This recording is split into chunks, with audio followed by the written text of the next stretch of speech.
Hello నమస్తే. నేను journalist Srinivas. ఈరోజు న్యూస్ అనాలిసిస్‌లో ముందుగా 'ఆంధ్రజ్యోతి' పేపర్‌లో వచ్చిన వార్తలను చూద్దాం. బీఆర్ఎస్ 25 సంవత్సరాలు టీఆర్ఎస్ పార్టీ స్థాపన చేసి 25 సంవత్సరాలైన సందర్భంగా వరంగల్‌లో ఎలకతుర్తిలో రజతోత్సవం చేశారు. ఆ రజతోత్సవంలో కేసీఆర్ దాదాపు 52 నిమిషాలు మాట్లాడిండు స్టేజ్ పైన. 52 నిమిషాల్లో 2001 ఏప్రిల్ 27 రోజు జలదృశ్యంలో టీఆర్ఎస్ పార్టీ స్థాపించిన దగ్గర నుంచి నిన్నటి వరకు జరిగిన పరిణామాలపైన ఒక్కొక్కటి మాట్లాడుకుంటా అసలు టీఆర్ఎస్ పెట్టాల్సిన పరిస్థితి ఎందుకు వచ్చింది, తెలంగాణకు జరిగిన అన్యాయం ఏంది, ఇట్లా చెప్పుకుంటూ వచ్చిండు. దాంతోపాటు ఆయన ఉద్యమము, 10 సంవత్సరాల పరిపాలన, దాని తర్వాత ఓడిపోయింది, ఇప్పుడు 18 నెలల కాంగ్రెస్ పార్టీ పరిపాలన. కాంగ్రెస్ పార్టీ అసలు తెలంగాణని బలవంతంగా ఆంధ్రాలో ఎట్ట కలిపింది, ఇట్లా మొదలుపెట్టి ఇక్కడ వరకు చెప్పుకుంటూ వచ్చిండు. ఒక ప్రస్థానం లెక్క చెప్పిండు. తెలంగాణ ఆత్మగౌరవం కోసం పుట్టిన పార్టీ, ఉద్యమం తర్వాత తెలంగాణ ఆవిర్భావం తర్వాత మళ్ళా కొత్త గవర్నమెంటు, కేసీఆర్ పరిపాలన, దాంట్లో ఫలాలు, బంగారు తెలంగాణ, ఇవాళ ఆగమైన తెలంగాణ, ఇట్లా చెప్పుకుంటూ వచ్చిండు. దాంట్లో చెప్తూ ఏమన్నాడు, నా మనస్సు కాలిపోతుంది అన్నాడు. నా మనసు కాలుతుంది, కాంగ్రెస్ పాలన చూస్తుంటే బాధేస్తుంది, మంచిగా ఉన్న రాష్ట్రాన్ని ఆగం చేస్తున్నారు, తెలంగాణ ఇచ్చినందుకు కాంగ్రెస్సే ప్రధాన విలన్ అని చెప్పి మొత్తం ఆయన స్పీచ్లో ఈ తెలంగాణకి మొట్టమొదటి విలన్ ఎవరు అంటే నెంబర్ 1 విలన్ కాంగ్రెస్ పార్టీ అని ఒక స్టేట్మెంట్ ఇచ్చాడు. కాంగ్రెస్ వాళ్ళు ఏమంటారు, అసలు ఇచ్చింది కాంగ్రెసే కదా తెలంగాణ, కాంగ్రెస్ ఇచ్చిన తెలంగాణ వల్లనే నీ కుటుంబం అంతా బాగుపడ్డది, నువ్వు ముఖ్యమంత్రి 10 ఏళ్ళు చేసినావు, నీ కొడుకు మంత్రి 10 ఏళ్ళు చేసిండు, నీ అల్లుడు మంత్రి చేసిండు, నీ బిడ్డ ఎంపీ చేసింది, ఎమ్మెల్సీ చేసింది, మొత్తం ఫ్యామిలీ ప్యాకేజీలో అందరు పదవులు వచ్చినాయి, నీ సడువుడికి రాజ్యసభ వచ్చింది, సడువుడు కొడుక్కి రాజ్యసభ వచ్చింది, కుటుంబంలో ఉన్న దాదాపు మీ సతీమణి తప్ప మిగతా వాళ్ళందరికీ పదవులు వచ్చినాయి అనేది కాంగ్రెస్ పార్టీ చెప్తుంది. సోనియా గాంధీ ఇచ్చిన తెలంగాణ వల్లనే ఇవాళ తెలంగాణ ముఖ్యమంత్రి అయినవు నువ్వు అని. వీళ్ళు ఏమంటారు, మేము కొట్లాడితేనే కదా తెలంగాణ వస్తే మీరు ఇవాళ తెలంగాణకు అధ్యక్షులు అయ్యారు, తెలంగాణకు పీసీసీలు, బీజేపీ అధ్యక్షులు లేదా ముఖ్యమంత్రులు అయ్యారని వీళ్ళు చెప్తారు. సరే, కొట్లాడింది ఒకళ్ళు, ఇచ్చింది ఒకళ్ళు, విలన్ అనే నేను చెప్పిండు. మొత్తానికి కేసీఆర్ మాట్లాడిన నిన్న మొత్తం స్పీచ్లో కొన్ని అంటే మనం ముందే ఊహించిందే, రైతు బంధు గురించి, రైతుల గురించి, కరెంటు గురించి, సాగునీరు, తాగునీరు గురించి, అంటే మిషన్ భగీరథ అన్నాడు, మిషన్ కాకతీయ గురించి చెప్పిండు, కరెంటు గురించి చెప్పిండు, ప్రాజెక్టుల గురించి చెప్పిండు, రైతు బంధు గురించి చెప్పిండు, రైతు బీమా గురించి చెప్పిండు, కేసీఆర్ కిట్ల గురించి చెప్పిండు, కళ్యాణ లక్ష్మి గురించి చెప్పిండు, గొర్రెల గురించి చెప్పిండు, చేపల గురించి చెప్పిండు. ఇవన్నీ మనం అనుకుంది. అంటే ఇవన్నీ ఆగమైనవి. వీటి వల్ల తెలంగాణ బంగారు తెలంగాణ అయింది. ఇవ్వకపోవడం వల్ల ఇవాళ నష్టపోతుంది. ఇవన్నీ నేను చేసిన ఇవాళ ఏమవుతుందో, రైతు బీమా ఎడిపోయింది, రైతు బంధు ఎడిపోయింది, ఇస్తానన్న మేము 10 ఇస్తే 15 ఇస్తానంట్రీ, కళ్యాణ లక్ష్మి మేము 1,00,000 ఇస్తే తులం బంగారం దాంతో కలిపిస్తానంట్రీ, విద్యార్థులకి నిరుద్యోగులకి ఏదో కార్డులు ఇస్తానంట్రీ, 5 లక్షల రూపాయల గ్యారంటీ కార్డులు, ఉద్యోగాలంట్రీ. ఇవన్నీ బోగస్సు మోసాలు, 420 మోసాలు చేసి మోసం చేసి కాంగ్రెస్ పార్టీ ఆగం చేస్తుంది అన్నాడు. దీంతోపాటు ఇంకొక కీలకమైన వ్యాఖ్యలు ఏం చేసిండే, ప్రజాస్వామ్యంలో ప్రశ్నించే గొంతులు నులుముతున్నారు, సోషల్ మీడియా వారియర్స్ పైన కేసులు పెడుతున్నారు, పోలీసులారా జాగ్రత్త, మీరెందుకు ఎక్కువ చేస్తున్నారు అన్నాడు. ఇదే ప్రశ్నించే గొంతుల పైన, ఇదే సోషల్ మీడియా పైన కేసీఆర్ కేసులు పెట్టలే, ఇదే పోలీసులను ఆడుకొని ఫోన్ ట్యాపింగ్లు చేయలేదా అని కాంగ్రెస్ పార్టీ చెప్తుంది. వాస్తవం కాదు ఇది. మీరు ఇవ్వచ్చు, రైతు బంధు ఇచ్చారు, రైతు బీమా ఇచ్చారు, కొత్త స్కీములు పెట్టారు, మీరు అన్నది కరెక్టే. షేర్షా కాలం నుంచి మొన్న కేసీఆర్ అయ్యేటప్పటికి రైతుల నుంచి పన్నులు వసూలు చేశారు తప్ప రైతులకు ఇచ్చింది లేదు, నేను ఇచ్చినా అన్నాడు. వాస్తవం ఉండొచ్చు దాంట్లో కొంత, దాంట్లో డౌట్ లేదు. రైతు బంధు విషయంలో కేసీఆరే దానికి బాసు, దానికి ఫ్లాగ్షిప్, దానికి ఓనరు, దాంట్లో డౌట్ లేదు. కానీ మీరు ప్రజాస్వామ్యం పైన దాడి చేసింది కరెక్ట్ కదా, ధర్నాలు వద్దు, ధర్నా చౌకులు అవసరం లేదు, ఆర్టీసీలో కార్మిక సంఘాలు అవసరం లేదు, కార్మిక సంఘాలు ఎందుకు, కార్మికులు ఎందుకు అంటే, ధర్నాలు దేనికోసం చేయాలంటే, ప్రజాస్వామ్యంలో ప్రశ్నించే గొంతులు అవసరం లేదంటే, సోషల్ మీడియా తీన్మార్ మల్లన్ లాంటి వాళ్ళని, తొలి వెలుగు రఘు లాంటి వాళ్ళని తీసిపోయి జైల్లో పెట్టలే, అరెస్టులు చేసి నెలల పాటు. అయ్యాల సోషల్ మీడియా కాదా వాళ్ళు, అయ్యాల వాళ్ళు ప్రశ్నించింది ప్రశ్న కాదా, ఇవాళ మీరు అడుగుతున్నదే ప్రశ్న అంటే, మీ ప్రభుత్వం ఉన్నప్పుడు ప్రశ్నిస్తే ప్రశ్న కాదు అది. అంటే మీరు ముఖ్యమంత్రిగా ఉంటేనే ప్రశ్న కాదు, అవసరం లేదు, ప్రశ్నించాల్సిన అవసరం లేదు. వేరే వాళ్ళు ముఖ్యమంత్రిగా ఉంటే ప్రశ్నిస్తే లోపటేస్తాను అంటున్నారు. వాళ్ళు లోపటేసినా మీరు లోపటేసినా ఇద్దరు దొందుతుంది. రేవంత్ రెడ్డి అదే చేస్తాడు, మీరు అదే చేశారు. కానీ మీరు విచిత్రంగా 10 ఏళ్ళు మీరు చేసిన ఘనకార్యాన్ని ఇవాళ స్టేజ్ మీద చెప్పారు. ప్రజాస్వామ్యవాదులు ప్రశ్నించటం, సోషల్ మీడియా, హక్కుల గురించి మాట్లాడారు. ఇదే హక్కుల గురించి ఎవరన్నా 10 ఏళ్లలో మాట్లాడితే తీసిపోయి లోపటేశారు. ముందస్తు అరెస్టులు.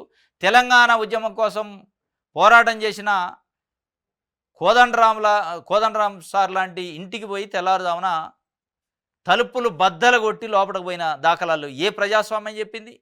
ఎవరు చెప్పారు తలుపులు బద్దలు కొట్టమని? బండి కింద నడిచే కుక్క అన్నావు. ఇదే కోదండరాం సార్ని. ఎంతోమందిని తెలంగాణ ఉద్యమకారులు అవమానించారు. సమైక్యవాదులను తీసుకొచ్చి క్యాబినెట్లో పెట్టుకోండ్రు. అయ్యాల ఎవరైనా ప్రశ్నిస్తే లోపటేస్తే ఇవాళ మీకు పవర్ పోయిన తర్వాత ప్రజలు దింపిన తర్వాత కళ్ళల్లో ఉన్న అహంకారం తగ్గిన తర్వాత మరి తగ్గిందా లేదా ఇంకా డౌటే. ఇవాళ మీరు ప్రశ్నల గురించి ప్రశ్నించే గొంతుల గురించి ప్రజాస్వామ్యం గురించి గుర్తొచ్చింది. ఇవాళ మళ్ళీ రేవంత్ రెడ్డి కూడా అదే చేస్తాం. ప్రశ్నించే గొంతులుంటే నులిమేయటం, కేసులు పెట్టడం, అహంభావంగా మాట్లాడటం ఇది చేస్తాం. ఇది ఆయన స్టేట్మెంట్. ఆయన మొత్తం దాంట్లో ఒక కీలకమైన వ్యాఖ్యలు ప్రజాస్వామ్యం గురించి మాట్లాడి. ఇంకో కీలకమైందంటే కేసీఆర్ ఎప్పుడు పేపర్ పట్టుకొని మాట్లాడు. నిన్న పేపర్ పట్టుకొని మాట్లాడు, రాసుకొని వచ్చారు. ఇవన్నీ చెప్తూ కాంగ్రెస్ విధ్వంసం చేస్తుంది అన్నాడు. కానీ బీజేపీ పైన ఒక కామెంట్ చేయలే. బీజేపీ వక్ఫ్ బోర్డు చట్టం తెచ్చింది, సవరణ చట్టం. అనేక అంశాలలో బీజేపీతోని చాలా ప్రజాస్వామ్యవాదులు వివేదిస్తున్నారు. ఈవీఎంల పైన వివేదిస్తున్నారు. ప్రజాస్వామ్యం పైన దాడి చేస్తుంది, ప్రజాస్వామ్యాన్ని కూనీ చేస్తుంది అని చెప్పి చాలా పార్టీలు భారతదేశంలో చెబుతున్నాయి మోడీ పైన.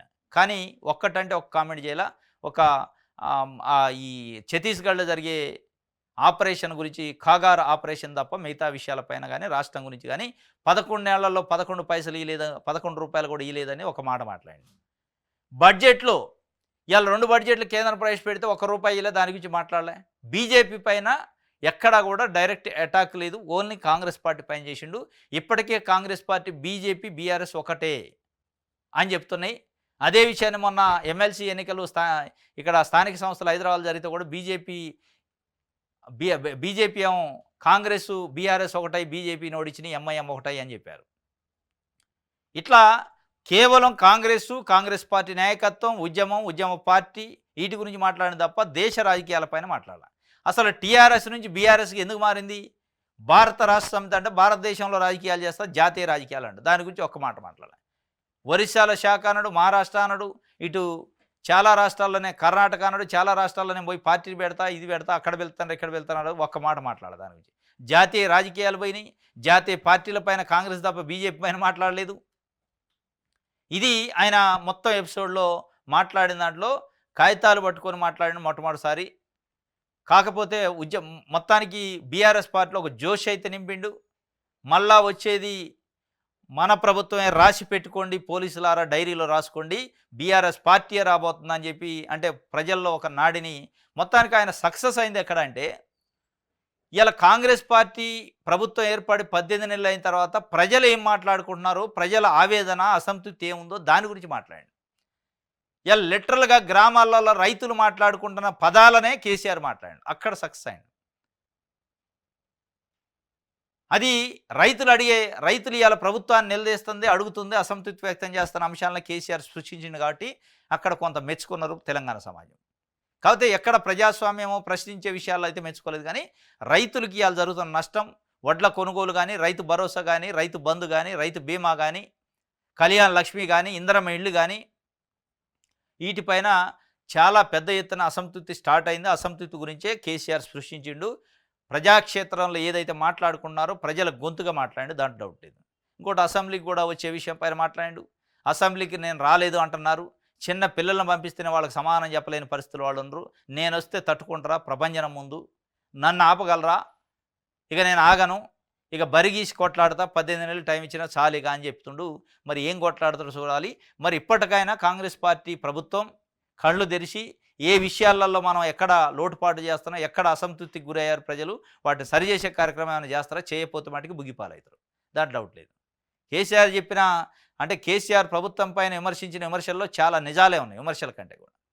అవి ప్రజలు అనుకునే విమర్శ అది. కాబట్టి అది సరి చేసుకోవాల్సిన బాధ్యత. ఏదో కేసీఆర్ చెప్పింది కాబట్టి, ప్రతిపక్షం కాబట్టి ఏదో చెప్తారు అనుకోవడానికి లేదు. అది తప్పనిసరిగా ప్రజల నాడి కదా. ఆయన చెప్పిన దాంట్లో కొన్ని డోళ్ళు ఉన్నాయి. నేనే ఉద్యమం చేసిన ఒక్కడనే అనేది తప్పు, అందరూ ప్రజలు చేశారు, దానికి బాసుగా ఉన్నాడు. కాబట్టి ముందు కెప్టెన్ ఆయన. దాంతో ప్రజాస్వామ్యము, ధర్నాలు వాటి గురించి చెప్పిండు. ఇది ఒక వార్త అయితే మనసు కాలుతుందట కేసీఆర్ గారికి. కాలితే బయటకు వచ్చి ప్రజల కోసం కొట్లాడండి. తెలంగాణ ఆగమవుతుందని మీకు తెలిసిన తర్వాత కొట్లాడండి. ఎవరు వద్దన్నారు? కత్తి ఒకడికి ఇచ్చి నన్ను యుద్ధం చేయమంటే ఎట్ట చేస్తా? చేయను అంటి. మరి కత్తి వేరే వాళ్ళ కాడనే ఉంటది. రాజకీయాలంటే కత్తి వేరే వాడి కాడ ఉంటది. యుద్ధం చేయాల్సిన వాడి కాడ కత్తి ఉండదు. ప్రజలే కత్తి. ప్రజాస్వామ్యంలో ప్రభుత్వము, ప్రతిపక్షం అన్నప్పుడు ప్రభుత్వం చేతుల్నే కత్తి ఉంటది. ఆ కత్తి మీదనే యుద్ధం చేయాల ప్రజల అండదండలతోని. ప్రజల్ని ఎంటబెట్టుకొని. అదే గదా! ఇది ఆయన చెప్పింది. ఇంకోటి పహల్గామ్ ఉగ్రదాడితో దేశ ప్రజల రక్తం మరుగుతుంది. ఈయనకేం మనసు కాలుతంటే కేసీఆర్ గారికి, ప్రధానమంత్రి మోడీ గారికి ఏమో రక్తం మరుగుతుందట. అంటే దేశ ప్రజలకు రక్తం మరుగుతుంది అంటుండు. వాస్తవం మరిగిద్ది. ఎందుకంటే మామూలు దుశ్చర్య కాదది. చాలా అత్యంత క్రూరమైన చర్య చేశారు ఉగ్రవాదులు. ఆ క్రూరమైన చర్య జరుగుతుంటే అసమర్థంగా ఉంది. ప్రభుత్వం వైఫల్యం చెందింది. నిఘా అనేది కూడా ఉంది. ఒక చర్చ. సరే వైఫల్యం ఎవరిది? ఎందుకు జరిగింది? ఉగ్రవాద దాడి జరిగింది. దాంట్లో తప్పనిసరిగా దాని వెనక పాకిస్తాన్ ఉందని మోడీ అంటాడు. ప్రభుత్వం అంటుంది. పాకిస్తాన్‌కి నీళ్లు బంద్ చేస్తాం. పాకిస్తాన్ సంగతి చూస్తాం. వేటాడి, వెంటాడి ఉగ్రవాదులను ఉసిగొల్పిన వాళ్ళని లేపేస్తాం అన్నాడు. దాని తర్వాత పాకిస్తాన్ వైపు నుంచి కూడా అదే స్థాయిలో సింధు నదీ జలాలని ఆపితే అందులో బారాల్సిన నీళ్ల ప్లేస్‌లో మీ రక్తం బారిద్దని వాళ్ళు 140 కోట్ల మంది భారతీయులను బెదిరించారు. మరి ఏం చేస్తారు మోడీ గారు చూడాలా. నిన్న అక్కడ ఒక మంత్రి పాకిస్తాన్ మధ్య 130 అణ్వస్త్రాలు రెడీగా ఉన్నాయి, ఎక్కువ పెట్టినాం, గురి పెట్టి ఉంచినాం అన్నాడు. మరి ఏం చేస్తారు మోడీ గారు చూడాలా. వాళ్ళ అహంభావం కానీ వాళ్ళ మాట కానీ ఎక్కడ తగ్గలే. వాస్తవంగా భారతదేశం కన్నెర చేస్తే వణికిపోతారు అనుకున్నా కానీ వాళ్ళు వనకట్ల. వాళ్ళు ఇంకా రెచ్చగొట్టే వ్యాఖ్యలు చేస్తున్నారు. దీని వెనక మరి ఏముంది? వేరే దేశాలు ఏమైనా మద్దతు ఉన్నాయా? వాళ్ళ వ్యూహం ఏం తెలియదు కానీ ఉట్టిగా కూర్చుంటే నిలబడలేనోడు కూడా నేను లేస్తే సత్తం అంటారు. మరి ఆ బాపత ఇది పాకిస్తాన్ చేసేది. ఏది ఏమైనా భారతదేశం ఇప్పటికైనా వ్యూహాత్మకంగా ఉండాలి. నిఘా విషయంలో కొంత అసమర్థంగా ఉన్నారు. ఫెయిల్ అయింది వాస్తవం. సరే ఫెయిల్యూర్ వల్ల ఈ దుర్ఘటన జరిగింది కాబట్టి ఏరి పారేస్తాం అన్నాడు. ఆ ఏరి పారేసే కార్యక్రమం ఏదో దానికి వ్యూహాత్మకంగా చేయాలి. భారతదేశానికి నష్టం జరగకుండా, ఇక్కడ ఆర్థిక వ్యవస్థకు కానీ ఇక్కడ ప్రజలకు కానీ నష్టం జరగకుండా వ్యూహాత్మకంగా స్ట్రాటజికల్గా ప్లే చేయాలి. ఏదో కంగారులో ఆరాటంలో పోయి ఆవేశంలో పోయి ఆలోచన లేకుండా చేస్తే మళ్ళీ దేశానికే నష్టం అయింది. ఇప్పుడు జరిగిన నష్టం చాలక ఇంకొక పెద్ద నష్టం అయింది.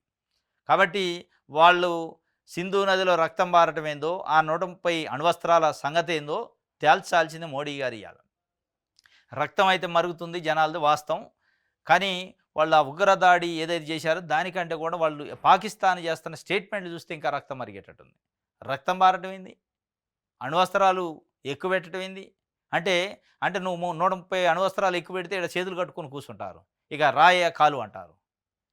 ఇక్కడ నుంచి కూడా పెడతారు. ఉట్టినే ఉంటుందా? బుగ్గి అయిపోద్ది, బూడిదైపోద్ది. నిజంగానే భారతదేశం తలుచుకుంటే బూడిదైపోద్ది. కానీ ప్రజాస్వామ్యంలో అది కరెక్ట్ కాదుగా. చర్చలు దీంతో నడవాలి. ఎందుకంటే పక్కన దేశం ఎప్పుడు శత్రుత్వం ఉండకూడదు. ఒక మిత్ర దేశంగా ఉంటేనే 2 దేశాలు బాగుపడతాయనే ఒక సిద్ధాంతం. కానీ ఆ సిద్ధాంతాన్ని చేతగానితనం తీసుకుంటే బూడిద చేస్తారు. దాంట్లో ఉంటుంది. నువ్వు 130 అణ్వస్త్రాలు పెడితే ఇక్కడ నుంచి 260 అవుతాయి. 45 గంటల్లోగా కోతలు పూర్తి చేయండి, పొలాలను ఖాళీ చేయండి. పంజాబ్లో సరిహద్దు వెంబడి రైతులకు బీఎస్ఎఫ్ ఆదేశాలు జారీ చేసిందట. 48 అవర్స్లో వరి కోతలు కానీ గోధుమ అట్లా పంటలు ఉంటే ఆ పంటల కోతలు కంప్లీట్ చేయండి, సరిహద్దుల్లో మొత్తం ఖాళీ చేసేయండి అని బీఎస్ఎఫ్ బోర్డర్ సెక్యూరిటీ ఫోర్స్ కూడా ఆదేశాలు జారీ చేసిందట. మొత్తానికి అయితే యుద్ధ మేఘాలు అలుముకున్నాయి. ఏం జరిగిద్దని ఇక క్షణక్షణం మనం ఎదురు చూడటం తప్ప ఇప్పుడు ఏం జరిగిద్దనేది చూడాలి. స్మితా సబర్వాల్పై వేటు, అప్రధాన్య పోస్టుకు బదిలీ, భారీగా ఐఏఎస్ల బదిలీలు. సీఎస్గా రామకృష్ణారావు ఈ ఏడాది ఆగస్టు వరకు పదవి కాలం. జేఎస్ రంజన్కు కీలక బాధ్యతలు. పరిశ్రమల పెట్టుబడుల సెల్కు సీఈఓ. మిస్ వరల్డ్ పోటీల బాధ్యత కూడా జిహెచ్ఎంసీ కమిషనర్గా కర్ణన్. హెచ్ఎండిఏ కమిషనర్గా ఇలంబర్తి. కుటుంబ సంక్షేమ కమిషనర్గా సంగీత సత్యనారాయణ. దానకిషోర్ కార్మిక శాఖ. స్మితా సబర్వాల్ పైన ఏటేశారు. మొత్తానికి ఆమె కంచె గచ్చిబౌలి ఇష్యూలో ట్వీట్లు చేసింది. ప్రభుత్వం పైన ఒక రకంగా ఇండైరెక్ట్గా దాడి చేసింది. మొత్తానికి ఆమెను దేశపై ఫైనాన్స్ కమిషను ఉంటుంది కదా, దాంట్లో మెంబర్ సెక్రటరీగా చేశారు. అప్రధాన పోస్టులు పడేశారు. ఈమె కేసీఆర్ 10 ఏళ్ళు ముఖ్యమంత్రి కాబట్టి సీఎంఓలో కీలకమైన ర్యాంకులో ఉంది. మొత్తానికి ఆమెకి లూప్ హోల్లో పడేశారు. అయితే కేసీఆర్ ముఖ్యమంత్రిగా ఉన్నాడు, 10 ఏళ్ళు కీలకమైన స్థానంలో ఉన్న ఇప్పుడు సీఎస్గా అయిన రామకృష్ణారావు కూడా కీలకమైన స్థానంలో ఉన్నారు. ఫైనాన్స్ సెక్రటరీగా ఉన్నప్పుడు ఆయనకి చాలా ప్రాధాన్యత ఉంది.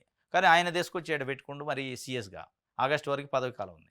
ఆయనతో పాటు జేఎస్ రంజన్, కేటీఆర్ ఉన్నప్పుడు పరిశ్రమల శాఖ, ఐటీ శాఖ మంత్రిగా ఉన్నాడు. ఆయన కూడా కీలకమైన పొజిషను. నవీన్ మిట్టల్ కీలకమైన పొజిషను. వీళ్ళందరినీ చాలా కీలకమైన మళ్ళీ ఎక్కడైతే కేసీఆర్ టీం ఉందో అందులో సగం మంది ఇవాళ రేవంత్ టీంలోకి కూడా వచ్చారు.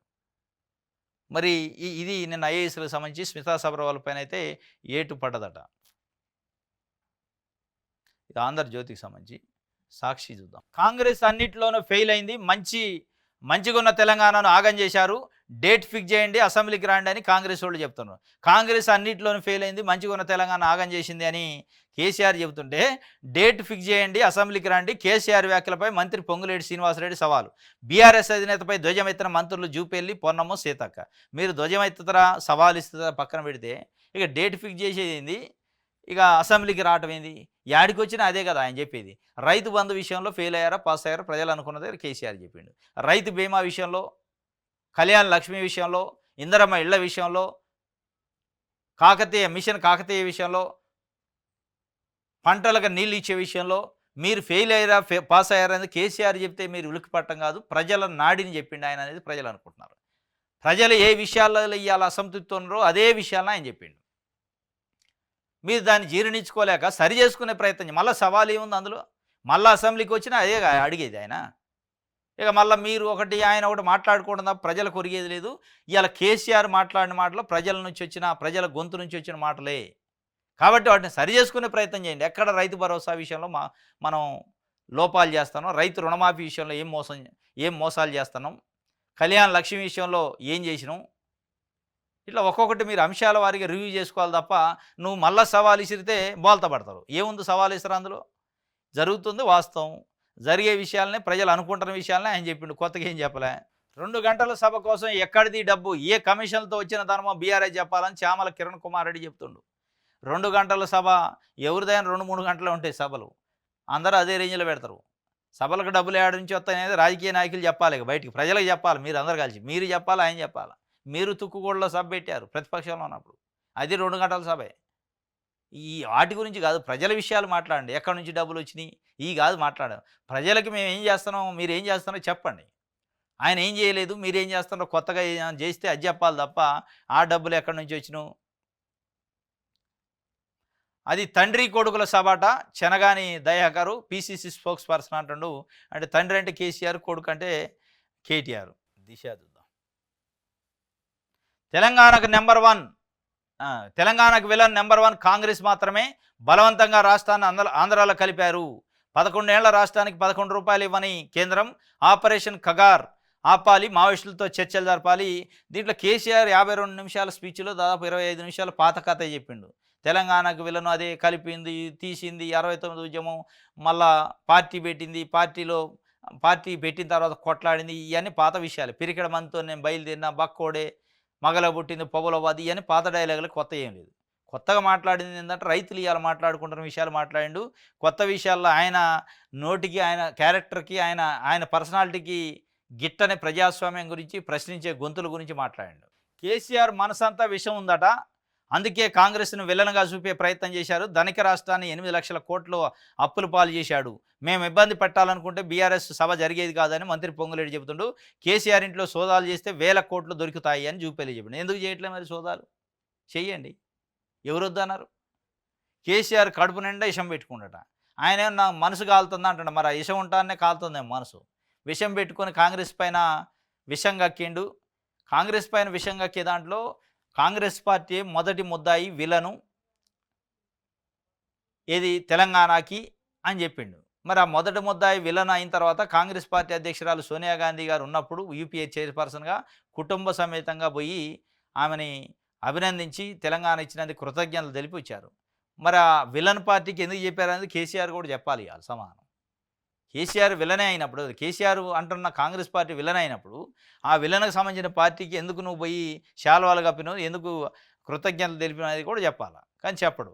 ఆంధ్రప్రభ చూద్దాం. ఇక ఊరుకోను కొట్లాటే ఉంటుంది, బయటకు వస్తా ఒక్కొక్కరి సంగతి చూస్తా, నాడు నేడు ఏనాడు కాంగ్రెస్ నెంబర్ 1 విలన్.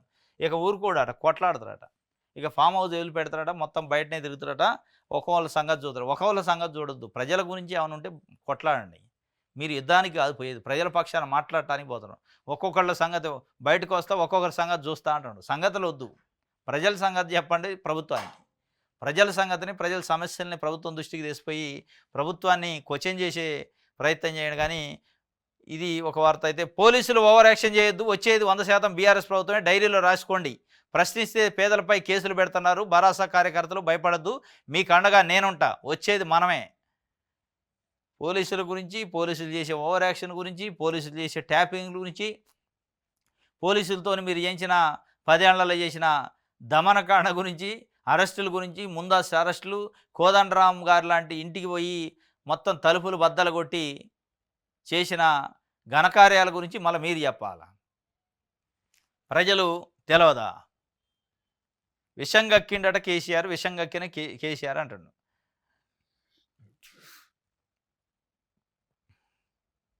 ఇది అంతం కాదు ఆరంభం అని కేటీఆర్ అంటున్నాడు. అదే హరీష్ రావు. రైట్. కొత్త సీసాలో పాత సారాట కేసీఆర్ ప్రసంగం. రైట్. ఇక ఊరుకోడట, కొట్లాడతాడట, కొట్లాడాలని ప్రజల కొరకు కోరుకుంటున్నారు. ప్రజలకి ఏమన్నా కాంగ్రెస్ పార్టీ హామీలను నెరవేర్చకపోతే కొట్లాడాలని కోరుకుంటున్నారు. మీరే బయటకు రావట్లే, రెడీగా ఉన్నారు. ఓసారి కొట్లాడుతున్నట్టు నాకు కత్తి లేదు, నేను ఎందుకు కొట్లాడతా, నేను అసలు కొట్లాడినాను ఇంకోసారి చెప్తుండు. మరి ఏది కొట్లాట ఏది నిజం, మళ్ళీ ఫామ్ వదులు ఎప్పుడు బయటకు వస్తారో చూడాలి. ఫెయిల్ ఫెయిల్ ఫెయిల్ అంటారు. అన్ని రంగాల్లో కాంగ్రెస్ విప్లవం, సంచులు నింపట్ల మోసుట్ల పాస్ అయినరు, సంచులు నింపుడు మోసుట్లనే ఉండరట. ఇది నిన్న కీలకమైన వ్యాఖ్యలు చేసిండు. కాంగ్రెస్ వాళ్ళు సంచులు నింపడం మోయటానికే ఉన్నారు. ఇంకోటి, మనం ఉన్నప్పుడు మిషన్ భగీరథ పేరుతోనే, మిషన్ కాకతీయ పేరుతోనే చెరువులలో పూడిక తీయటాన్ని జేసీబీలు వాడితే, ఇవాళ పేదోళ్ళ గుడిసెలు కోల్చడానికి జేసీబీలని రేవంత్ రెడ్డి ప్రభుత్వం వాడుతుంది అని చెప్పి, అయితే ఇంకా మొత్తం ఎపిసోడ్లో ఎక్కడ కూడా రేవంత్ రెడ్డి పేరు తీసుకోవాలి, ఎక్కడ ఒక మంత్రి పేరు తీసుకోవాలి, ఒక డిప్యూటీ సీఎం ఆర్థిక శాఖ మంత్రి అది కూడా పేరు తీసుకోవాలి. ఆర్థిక శాఖ మంత్రి ఒక ఆయన ఉండు, ఉలికి ఉలికి పడుతుండు, ఆయన ఛాంబర్లో ధర్నాలు చేశారని చెప్పిండు. ఎక్కడ కూడా రేవంత్ రెడ్డి పేరు తీసుకోవాలి. అదొక కీలకం.